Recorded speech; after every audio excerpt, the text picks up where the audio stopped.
Bienvenidos a un episodio más de El Mejor Oficio. Hoy nos acompaña un invitado muy especial. Con nosotros está Juan Carlos Aizprúa, esmeraldeño periodista de 36 años. Él es muy reconocido porque es la cara que sale en Televistazo Estelar de Ecuavisa. Bienvenido, ¿cómo te encuentras, Juan Carlos? Bien, Anaí, muchísimas gracias a todo el equipo de UDLA Channel por la invitación. Yo contento de estar en este tipo de interacciones y actividades con la academia todo el tiempo, así que gracias a ustedes más bien por invitarme y tenerme aquí.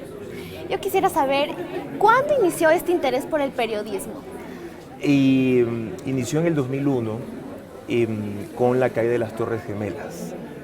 Fue un hecho que a mí realmente me marcó porque mi hermano vive al frente de Manhattan y estábamos en contacto con él todo el tiempo, ¿no? En esa época a lo mucho había Messenger. Entonces de pronto yo me despierto ese día y veo en los canales de televisión de Ecuador que se habían enganchado a la señal de canales internacionales. Me despierto y veo el segundo avión, ¿no? Impactando a la segunda torre. Y dije, ¿qué pasó aquí? Yo tenía creo que 13, 14 años, si no me equivoco, y pensé que era algún tipo de película, no sé, pensé cualquier otra cosa menos un atentado terrorista. Me quedé enganchado en los noticieros todo ese 11 de septiembre del 2001 y desde entonces empiezo a cuestionarme y a preguntarme, yo quiero estar ahí, como decimos popularmente, yo quiero estar donde las papas queman. ¿Qué tengo que hacer? ¿Qué tengo que estudiar?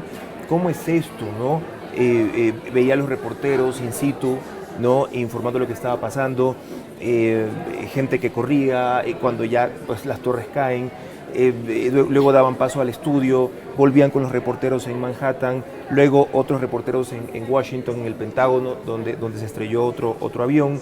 Entonces, desde ese día, los días posteriores, empiezo a ya engancharme, a sentirme atraído por los noticieros, por los hechos noticiosos. Y claro, un niño de 13, 14 años, imagínate, a esa edad llamaba mucho la atención que esté pendiente de las noticias. Creo que ya había visto bastantes dibujos animados en la niñez, entonces desde ahí empiezo, te digo, a plantearme esa meta de, ok, ¿qué tengo que hacer para estar en ese tipo de eventos importantes, históricos, noticiosos? Y ya luego en cuarto, quinto curso, cuando te hacen estas pruebas para saber qué quieres estudiar al futuro o cuáles son tus cualidades académicas o intelectuales, etcétera. Entonces sí daba un poco para este tema de la comunicación y el periodismo. Y quisiera saber cómo fueron tus primeros años ya como periodista. ¿Alguna anécdota tal vez que nos quieras contar? Hay varios. Aquí nos quedaríamos... La primera que te acuerdes y te marcó horas y horas. Sí, yo hice pasantías en TC Televisión, en la radio de la Casa de la Cultura, en la radio Latina Tropical. Hice pasantías en Teleamazonas, también, ya dije, ¿no? TC Teleamazonas. Y mi primer trabajo fue en TC Televisión, en Canal 10, como reportero de noticias. Yo tenía 21 años y recién había egresado de la universidad. Y me dan el puesto de reportero, pero antes yo había hecho la pasantía. Llegué tarde a la reunión editorial. Uy, lo peor. Llegué unos 5 minutos tarde a la reunión editorial y claro, como de castigo. En realidad, ahora que lo pienso, no fue un castigo, porque sí se aprende. En ese momento lo ves como un castigo, sí, ¿no? Sientes que se te cae el mundo. Llego tarde y sale el camarógrafo, me entrega el micrófono. Era mi segundo día de pasante en TC. Me entrega el micrófono y me dice, nos vamos a la iglesia de la compañía, que hay un evento, en ese entonces Rafael Correa era presidente, un evento del tema ambiental, no recuerdo exactamente qué era. Y me quedé como, ¿y esto con qué se come? ¿Qué hago aquí? Una cosa es la universidad y otra cosa es ya asumir esa responsabilidad como reportero, ¿no? Saber que tú estás a cargo de manejar información. Y vamos a la cobertura, entonces me encuentro con los colegas, los que ahora son mis colegas, periodistas con varios años de trayectoria, y yo pasante no sabía qué hacer, no sabía a quién ponerle el micrófono. Yo me dejaba un poco guiar por el camarógrafo, ellos por su experiencia saben, de este tipo de coberturas en las que, claro, el presidente se baja del altar y ya se acerca a los medios para dar declaraciones y yo tenía temor de meter micrófono, de cómo puedo hacer para de alguna manera acercarme al presidente. ¿Qué le pregunto al presidente? ¿Qué le digo? Sinceramente no tenía idea de nada, porque yo esperaba llegar a la reunión editorial, conversar con mis compañeros, con la directora de noticias y de ahí sacar como una idea de lo que iba a cubrir yo en el día. Pero en ese momento fue así, de la nada. Entonces sí, esa anécdota me pasó, así que nunca lleguen tarde, por favor, a las reuniones editoriales, sobre todo si son pasantes. Sí, y tenemos aquí a mucho público y tal vez uno de ellos te quiere hacer una pregunta, por favor. Claro que sí, encantado. Buenos días, mi nombre es Leslie Pineda, vengo del Colegio Bicentenario y mi pregunta sería de que ¿cómo fue su experiencia desde que empezó a trabajar en Ecuavisa? Bueno, mi experiencia en Ecuavisa fue muy enriquecedora porque Ecuavisa realmente ha sido como estar en una universidad ya 11 años de periodismo. En Ecuavisa la gente confió en mí, mis jefes, mis directores de noticias confiaron en mí. Sabían que había un jovencito ahí con ganas de aprender, con ganas de trabajar, si es posible, 10, 12 horas al día, con ganas, como decimos, de comerse el mundo y sobre todo de aprender, de asimilar muchas cosas. Yo llegué a Ecuavisa de 25 años, una esponjita completa, y siempre me gustaba escuchar. Yo me dejaba mucho guiar.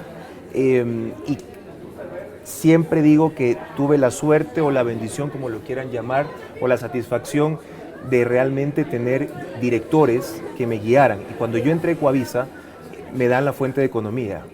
Creo que aquí la mayoría somos ciencias sociales. Sí. Y no nos gustan las matemáticas, no nos gustan los números. Entonces yo llego a Ecuavisa y al mes de haber entrado me dicen tu fuente periodística va a ser la de economía. Sinceramente fueron 3 meses en los que casi que llegaba a mi casa llorando porque siempre odié los números, las matemáticas, la estadística. Eso fue un gran reto, pero te digo, tuve a gente que me guió, incluso mis compañeros reporteros, que realmente me guiaron, me ayudaron para seguir, y ya llevo 11 años en Ecuavisa. Entonces, sí, ese es el mayor recuerdo que yo tengo de Ecuavisa. Desde el inicio tuvo gente que realmente me apoyó, porque te digo, tal vez vio en mí esas ganas de realmente aprender, de realmente ser un periodista profesional y un periodista que sinceramente se ha comprometido con eso, con la contrastación de la información y con un periodismo responsable. Sí. Tenemos otra pregunta también, por favor. Buenos días, mi nombre es Valeria Wilca, vengo de la Unidad Educativa Municipal Milenio Bicentenario y mi pregunta es si su plan A como principal fue estudiar periodismo. Sí, ese fue mi plan A, siempre fue mi plan A. Ahora con los años a veces me cuestiono y digo, hubiese estudiado otra carrera, pero sí, siempre fue, les decía que desde que era adolescente, 14, 15, 16 años, sí me veía en una redacción de un periódico, de un canal de televisión. Siempre me veía haciendo periodismo, sí, siempre. Sí. Justamente con esto nos comentas que desde siempre fue periodismo, Sí. pero el periodismo nos da momentos alegres y también momentos tristes. Tal Claro. vez hay un momento que te marcó en toda tu trayectoria.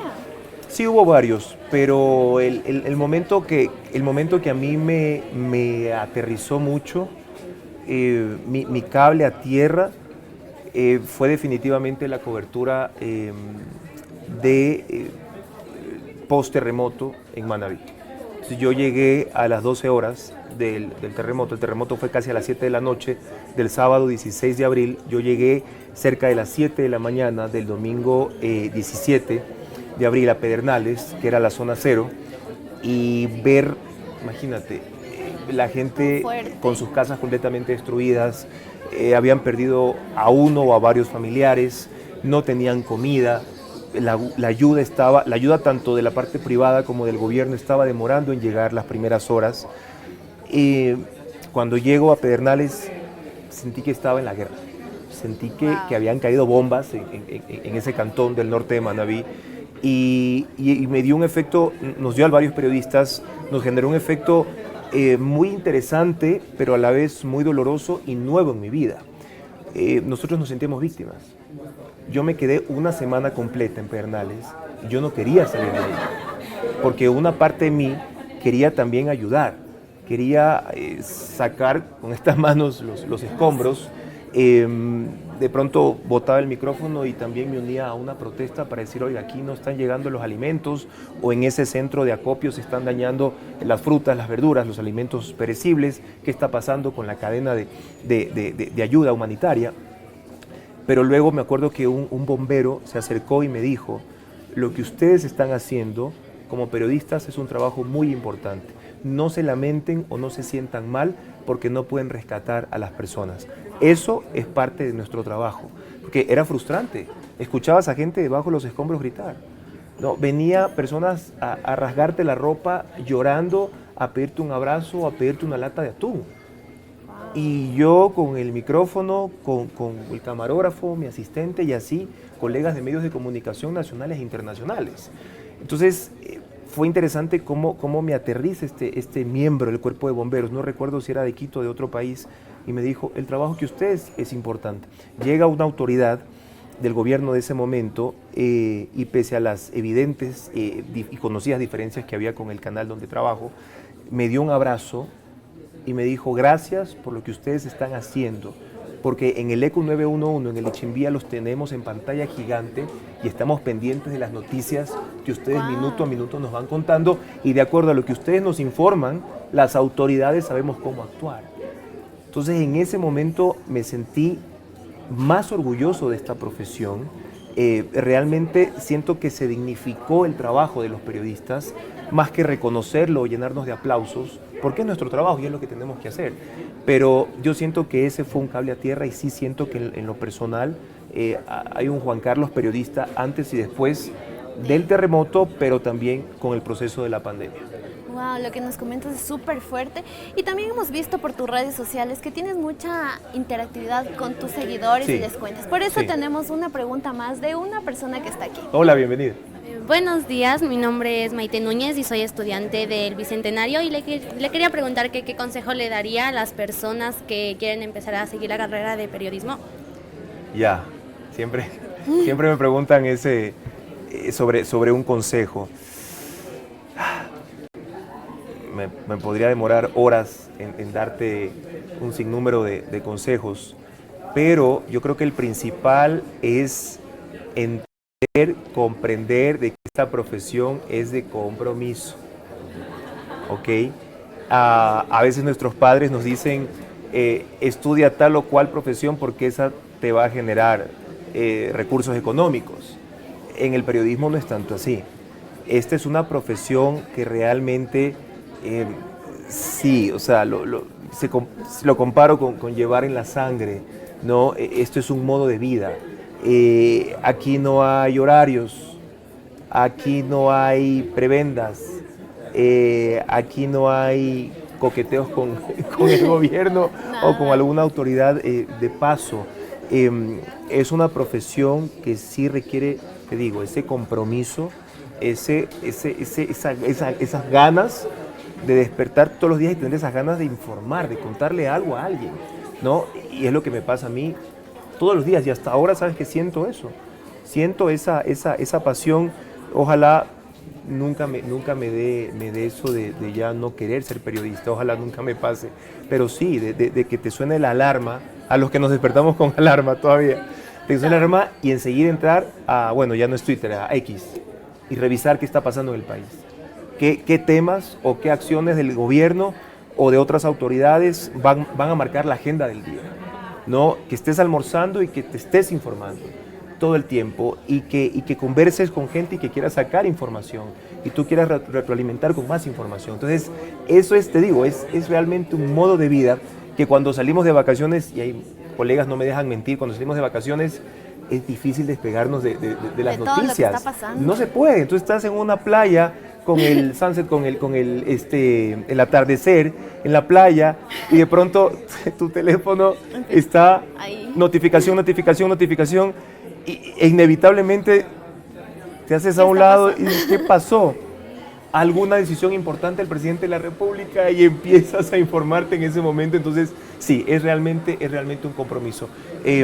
Esto no es una profesión de novelerías, esto no es una profesión de likes. Esto no es una profesión de me voy a hacer millonario en un año. Es una profesión que requiere mucha responsabilidad como todas, pero en este caso es delicado porque imagínate una noticia mal investigada, con datos erróneos, realmente puedes causar un daño bastante grande.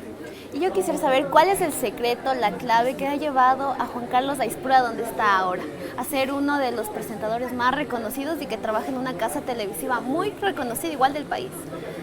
Ay, Yanay, ¿qué te puedo decir? Sabes que es que ya son más de 11 años en Ecuavisa y recuerdo cuando entré y me daba risa porque me quería ver mayor. Entonces me compré unos lentes de descanso y me vestía como yo entré cuando tenía 25, ahora tengo 36. A mis 25 me vestía como si tuviese 36 y ahora a mis 36 trato de verme de menos edad. Pero mira la constancia. Cuando tú realmente quieres algo, cuando tú realmente amas algo, le metes ganas y te esfuerzas. Cuando tú no quieres eso, o de pronto lo hiciste por contentar a tus papás, por presión social, te das cuenta y ahí no es. Como cuando te dicen en una relación, ¿no? Donde las cosas no están siendo recíprocas de parte y parte, dicen ahí no es. Ahí no. En mi caso, ahí era, porque realmente me gustaba. Entonces el canal, desde que yo entré, me daba nuevos retos. Entonces, tienes tal entrevista, yo, wow, pero si yo tengo recién un año, no, tú la vas a hacer. Entonces, me daba el canal esa responsabilidad, yo tenía que llegar a mi casa a estudiar. Tenía el cumpleaños, la fiesta, la farra, imagínate a los 25 años, no, yo este fin de semana me voy a dedicar a estudiar porque el lunes tengo la entrevista con esta autoridad que es muy importante. Te vas de viaje a tal parte. ¿Pero por qué? Y yo siempre me cuestionaba porque yo era una persona muy insegura. Hasta ahora tengo ciertos niveles de inseguridad, no te voy a mentir. O sea, ¿pero por qué me mandan a mí si yo recién tengo 2 años en la empresa? Porque te vas tú. Ya está, esa es la decisión. Te vas de viaje a tal, no sé, a Hidroeléctrica Coca-Cola Sinclair con tal ministro. ¿Pero yo por qué? ¿Por qué no se va tal periodista que tiene 10 años aquí? Te estoy mandando a ti. Corre a la casa a estudiar, a prepararme, a dormirme 2, 3 de la mañana, casi como que estuviera haciendo un ensayo para la universidad. Entonces, cuando tú realmente quieres algo, tú quieres llegar a un espacio, a un sitio, realmente te esfuerzas. Si tú estás, ¿sabes qué, Anaí? Si estás desganada, estás con una actitud como con cierto nivel de desidia, es porque algo está pasando, es porque no te gusta, es porque yo conozco a pasantes que han ido a Ecuavisa y han durado 2, 3 días. Y se han acercado y me han dicho, Juan, esto no es lo mío. Yo les digo, ¿pero por qué te vas? Pero si recién empezaste el lunes, hoy es miércoles, ¿por qué te vas? Esto no es lo mío. Lo mío es la comunicación empresarial, comunicación corporativa. Lo mío es la comunicación política. ¿Sabes qué le voy a decir a mis padres? Que me salgo de la carrera de periodismo. Definitivamente voy a haber seguido ingeniería comercial. Ok, válido, está bien. Pero te digo, cuando uno ama lo que hace, realmente uno se esfuerza. Y te digo, hasta estos momentos, aunque parezca que no, y que estoy en una zona de confort y que estoy muy cómodo en lo que hago, créeme que no. Porque vuelvo a lo que te dije hace unos minutos, es la responsabilidad de contar una noticia, de dar una información, de un dato que de pronto está mal verificado, que no fue contrastado, ¿me entiendes? O que no fue investigado con esa rigurosidad. Entonces, todos los días es ese trabajo que realmente lo haces pensando en la gente, en el televidente del canal que necesita ese producto audiovisual bien hecho. No solo bien hecho, sino bien contrastado, verificado y sobre todo que lo puedan comprender y entender. Entonces, todos los días yo me levanto, con esto que te estoy diciendo, todos los días me levanto con esas ganas de seguirme superando. Enseguida busco qué estudiar, cómo capacitarme. Este tema no lo entendí. Ayer presenté un reportaje que no lo entendí. Llego a mi casa y empiezo a buscar más información. Me acerco al periodista, al compañero que hizo ese reportaje. Oye, no entendí esto. ¿Cómo es? Mira, Juan, te explico. Ok, voy a Twitter, bueno, a X, y reviso lo que se esté conversando sobre ese tema. Entonces, es una preparación constante, totalmente. Y vi que estuviste cubriendo todo lo que fue la pandemia. Creo que Sí. este fue un momento que nos marcó a todo Sí, el mundo por sí. todo lo que se vivió. Pero ¿y tú como periodista en este ámbito profesional, cómo viviste este momento tan duro? ¿Cómo fue para ti transmitir esas noticias tan dolorosas? Bueno, a raíz de eso ya conozco lo que es la ansiedad. Ok. Te soy muy sincero, yo no tenía idea y cuando alguien me decía tengo ansiedad, sinceramente no lo tomaba muy en serio, me declaraba ignorante en el tema. De pronto yo confundía la ansiedad con estrés, ¿no? estás muy cargado o de pronto con algún problema emocional momentáneo. Pero imagínate, yo me dormía todos los días 4 de la mañana, 5 de la mañana. Y a esa hora ya quería ver noticias, entonces ya a las 24 horas o 48 horas yo no dormía. Imagínate 48 horas no dormir, por el nivel de ansiedad que me daba de saber si mi mamá en Esmeraldas, mi hermano en Estados Unidos, mi hermana en Guayaquil, si mi núcleo familiar se iba a contagiar de COVID y peor todavía va a morir de COVID, ¿ok? Por ahí una cosa. Luego compañeros del canal que estuvieron enfermos, otros compañeros que estuvieron realmente graves.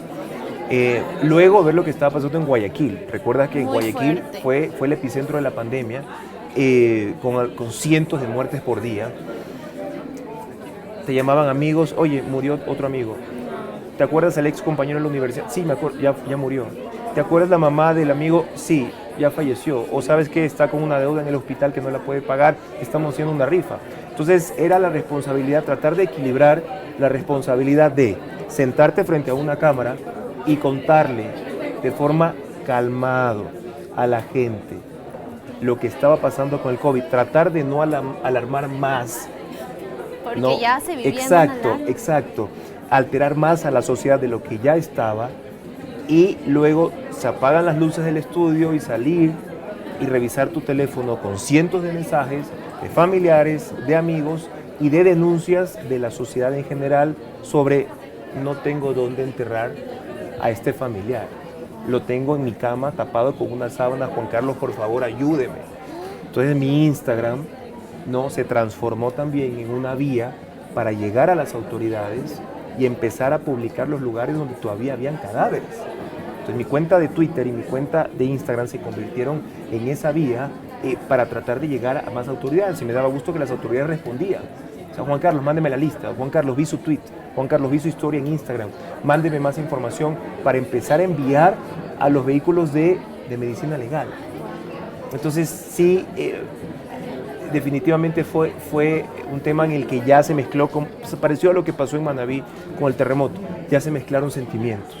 Ya no solo era el periodista frío, duro, de corazón, que iba a hacer la cobertura, sino que acá se involucraron, incluso lloré en pantalla, porque 2 horas antes nos cuentan que un colega de Guayaquil, de Coavisa Guayaquil, había fallecido de COVID. Wow. Y en cuestión de días. Yo lo había visto 2 días antes o 3 días antes, en una reunión vía telemática en el canal, con mascarilla. Entonces me entero que fallece y me toca la noticia de que falleció. Qué fuerte. Entonces se me cierra la garganta, no podía hablar, el corazón me latía a 1000 y lloré.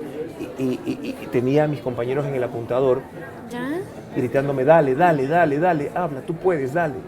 Entonces se acabó ese noticiero, yo corrí al camerino y me eché a llorar. Y dije, Dios, ¿qué es esto? ¿Qué está pasando aquí? ¿Qué es esto? ¿El apocalipsis?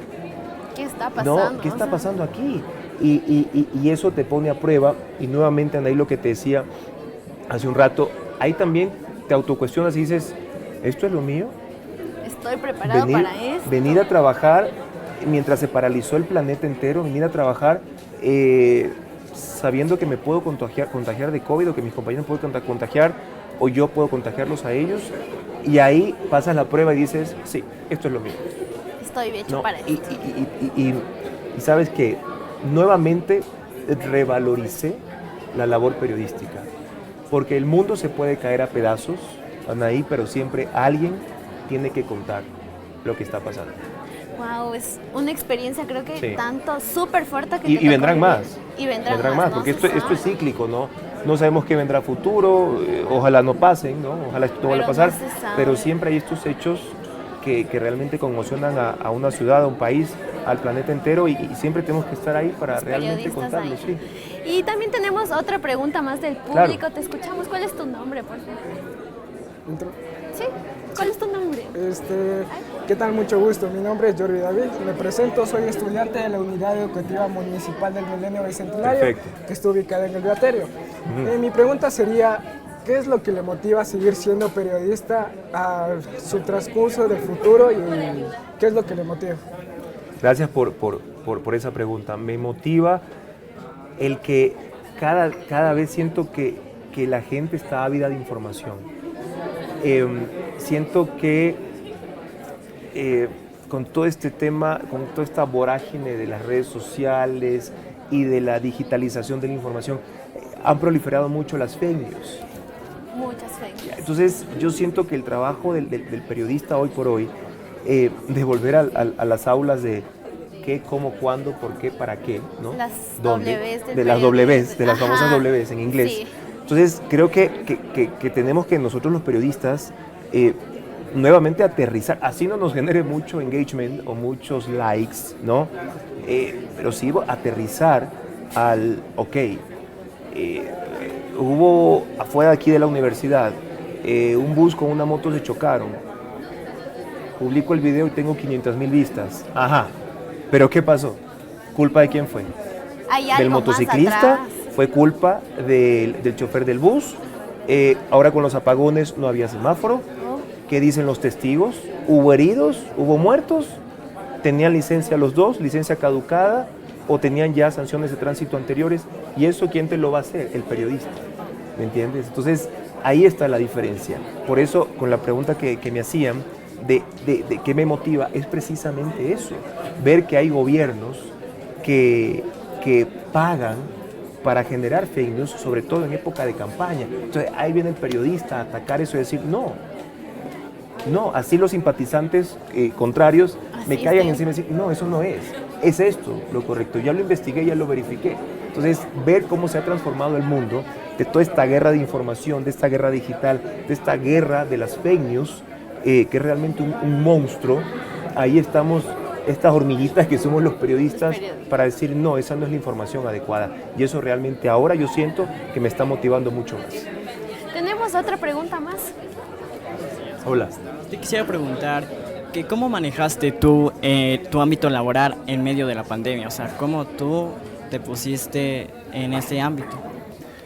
Buena pregunta. Yo creo que entré, sabes que en modo robot, lo que te decía. Sí había mucha mezcla de sentimientos, porque cualquiera de nosotros se podía contagiar y empeorarse. Yo tengo rinitis alérgica, entonces yo hasta ahora tengo cuadros asmáticos. Imagínate, el COVID afecta directamente el sistema respiratorio. Y ahora, Estabas ahí, o sea, imagínate, al filo del precipicio en cuanto a un eventual contagio del COVID. Entonces, sí sentías ese miedo, ese temor, pero tienes que contar una historia. Alguien, tienes esa responsabilidad de ser ese alguien. La voz para alguien. La voz para alguien, exacto. Contar esas historias, tienes que decirlo. Y sí te daba ganas de pronto tirar la toalla y decir, yo no voy a ir al canal, yo no voy a ir a trabajar porque tengo miedo de contagiarme. Pero vuelvo al principio, Anaí, de realmente cuando tú quieres esta profesión y estás comprometida a contar historias, a hacer ese puente, esa vía, este tipo de eventos, tratas de sobrellevarlos, o creo que al periodista se le desarrolla algún tipo de, no sé cómo llamarlo, ahí los neurólogos o los psicólogos que lo describan, que lo diagnostiquen, algo se activa en el cerebro del periodista y tengo que informar, ¿no? Ok, se está cayendo el mundo a mi alrededor, pana, pero tengo que seguir, tengo que informar, tengo que contar esa historia. Y eso también te lo da mucho la experiencia. Si tú no estás comprometido, botas la toalla. Y te digo, no está mal botar la toalla. Está bien. Ya, está bien, es válido. Pero es bueno también reconocerse a sí mismo, decir, yo no puedo con esto, ¿saben qué? Hasta aquí nomás. Y más bien dar espacios a otros periodistas que realmente quieran contar historias pese a este tipo de problemas que enfrentamos la humanidad actualmente. Y te digo algo, lo aprendí con la cobertura en Manabí por el terremoto y lo aprendí en la pandemia. Nada es más importante que la vida del periodista. Para mí, en lo personal, nada es más importante. Yo no soportaría ver a mi madre, bueno, no verla, había fallecido, pero yo no soportaría saber que yo esté en un hospital a punto de morir por este tipo de situaciones y que mi madre viuda esté ahí agarrada de mi mano y llorando. O sea, yo no podría. Ese es mi talón de Aquiles. Entonces, los periodistas de guerra corren ese riesgo todo el tiempo. Mira cuántos periodistas han muerto por las coberturas en la Franja de Gaza, cuántos periodistas han muerto en México por coberturas o investigaciones relacionadas al narcotráfico. Yo siempre creo que hay que valorar mucho la vida, porque si tú te cuidas, ¿no? Si tú te cuidas tu vida, tu integridad, vas a seguir siendo esa herramienta de información. Va a seguir siendo esa voz que Sigue necesita. siendo esa voz que mucha gente necesita. Sí. Tenemos otra pregunta. Buenos días. A lo largo de tu carrera, ¿cuál consideras tú tu mejor entrevista y por qué? Mi mejor entrevista. No tengo mejor entrevista, ¿sabes? No tengo mejor entrevista. Yo a las entrevistas las comparo como leer un libro o leer unas páginas de un libro, porque de todo eso aprendes y de todo eso te retroalimentas. Aprendes de un comerciante del mercado mayorista que te dice por qué escasea el arroz y te explica desde su punto, desde su actividad diaria, por qué escasea el arroz, por qué subió el precio del arroz, qué está pasando en el ámbito productivo, qué está pasando en la costa con los cultivos del arroz. Entonces tú ya regresas al canal y te crees productor, o sea, ya dices, wow. Entonces vas a una reunión con amigos y ¿qué será que, oye, por qué el arroz es tan caro? Mira, Yo sé. el arroz está caro por eso, ¿me entiendes? Entonces entrevistas de pronto a un ministro de Economía que te da una explicación de por qué Ecuador está tan endeudado, ¿no? Entonces ya entiendes, si le preguntas y le dices por qué, ok, listo. De pronto vas a la asamblea y entrevistas a un asambleísta miembro de la Comisión de Fiscalización, temas judiciales, investigación penal. Entonces ya te da, entonces vas aprendiendo de toda esta cabecita, va absorbiendo todo. Entonces yo no tengo una entrevista, sí he hecho entrevistas que realmente han sido complicadas, principalmente a ciertas autoridades que son un poco difíciles de sacarles información, Sí. pero te podría decir que yo disfruto, antes disfrutaba como reportero de las entrevistas que hacía fuera del canal, y ahora disfruto también las entrevistas que son dentro del estudio, las hago en vivo dentro del estudio. Entonces yo disfruto de todas las entrevistas porque sí, realmente tú aprendes y cuando pasa el tiempo tú te das cuenta que ya tienes un bagaje mucho más amplio, un abanico de temas de los que realmente tú ya puedes hablar o puedes entender y te sientes más fácil para debatir, para dialogar, para analizar, porque lo has aprendido a través de las entrevistas. Wow, estoy súper de acuerdo contigo. Creo que los periodistas sí vamos Sí. aprendiendo. Y tenemos también otra pregunta del Claro. público. Yo me llamo Sabrina. Hola, Sara. ¿Y cuál es tu próxima meta en el periodismo? Uy. Esas cosas que no se pueden decir en cámara. Ok. Bueno, ahora esa es la primicia. La primicia. La La exclusiva primicia. la vamos a tener. Bueno, siempre me trato como de plantearme metas, no quedarme ahí dormido en los laureles. Pero bueno, seguir estudiando, seguirme preparando en otras ramas del periodismo, de la comunicación. Siempre es bueno pues retroalimentarse. Y hoy por hoy estoy usando mi cuenta de Instagram como también un medio informativo, ¿no? Ya no tanto una cuenta de Instagram como personal, ¿no? Sí, también subo fotos con amigos, que la playa, Que las mascotas. Que las mascotas, saben que soy adicto a las mascotas, pero estoy explorando ese campo del que yo sé que ustedes conocen más que yo, del ámbito digital, del periodismo desde lo digital. Entonces, ya más bien, tú me decías, ¿qué meta o a futuro, ¿no? Yo más bien ya esto se convirtió en un presente, ¿no? Yo lo veía hace unos años atrás, lo veía a futuro y ahora poco a poco lo estoy tratando de ejecutar. Y trato de no, ¿sabes qué? Aunque la gente puede decir que mediocre, estoy viviendo día tras día, día tras día. Estoy viviendo, como lo decimos, que creo que es una frase ya trillada, pero sí es válida, un día a la vez.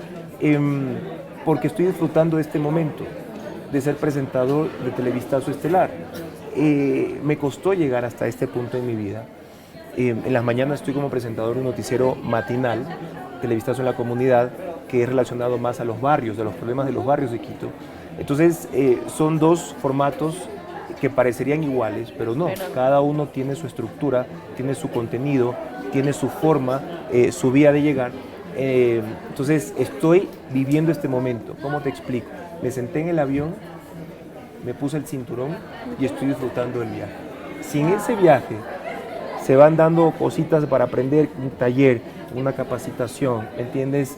Un curso de periodismo digital, de pronto un posgrado que me gustó, ¿me entiendes? Y voy tomando y todo eso lo voy utilizando como herramientas para mi trabajo diario en el canal. Creo que esta ha sido una entrevista espectacular en todo sentido, Gracias por las a ustedes. anécdotas. Pero sí quisiera cerrar con la última pregunta, sería, ¿qué nos ¿Qué? recomendarías a nosotros como periodistas que estamos ya a nada de graduarnos ya de la universidad? ¿Qué nos recomendarías para este ámbito laboral, para estar preparados y para no morir en el intento, como Bueno, dicen por tengo ahí? 3 recomendaciones, clarísimas. Anotado ahí. La primera, práctica. La segunda, práctica. Y la tercera, práctica. Práctica, práctica, práctica. Eso es muy importante. Y cuando me refiero a practicar, estoy hablando de todo lo relacionado al periodismo. No es que yo soy guapo y solo quiero estar frente a una cámara, no. No es que yo sé de edición y solo voy a aprender a editar. O sea, aprovechar las herramientas que les da la universidad, que yo creo que esta universidad, he venido aquí a dar charlas y de verdad noto que tiene un equipo completo para que ustedes salgan formados y sepan a lo que se van a enfrentar. Entonces, qué bonito saber hablar frente a una cámara, lo que estás haciendo tú, Ana, y entrevistarme, saber de camarografía, saber de edición de un reportaje, saber de sonido, saber de iluminación, ¿no? Saber de cómo construir, cómo armar un set. Entonces, que ustedes realmente estén preparados para lo que sea que vayan a enfrentar. Redacción periodística también, que es muy importante y a veces se descuidan un poco con eso, pero sí es importante, y cuando ya ustedes se enfrenten a la profesión como tal, cuando ya ganen su sueldo, ya van a saber que es muy importante para todo lo que vayan a ejercer a futuro, la redacción. A veces se me olvidan de las comas, de las tildes, del H intermedia. Eso pasa. A veces a uno se le pasa, está escribiendo rápido y no, entonces el texto tiene que pasar por 3, 4 veces la revisión. Entonces, qué importante que un periodista sea completo. Y nos pasaba a nosotros en las coberturas, ¿no? Ayúdame con la cámara, ¿ok? O el camarógrafo hacía a veces de reportero. Entonces preguntaba y metía, yo estaba con la autoridad ahí conversando para sacar información y de pronto el camarógrafo había algo y metía el micrófono. Yo estoy ahora de presentador, pero también me toca opinar sobre planos dentro del estudio. Yo digo, este plano no está bien, no me veo bien en ese plano, la pantalla no se ve bien. A ver, Juanca, párate acá, probemos. Ok, dale. Entonces, siempre es importante estar constantemente practicando porque esta es una profesión que al menos hoy por hoy se requiere mucho de esa práctica y aprovechen todos estos insumos que les da la universidad y aprovechen a sus profesores, pregunten absolutamente todo porque va a llegar un punto en el que van a decir, ay, ¿por qué no aprendí de esto? ¿Por qué no pregunté de esto? Que a veces a mí también me pasa. Wow, te queremos agradecer un montón por haber estado en este espacio, en el mejor oficio. Muchísimas gracias y con esto cerramos y terminamos. Gracias, chicos, a ustedes. Gracias. Gracias.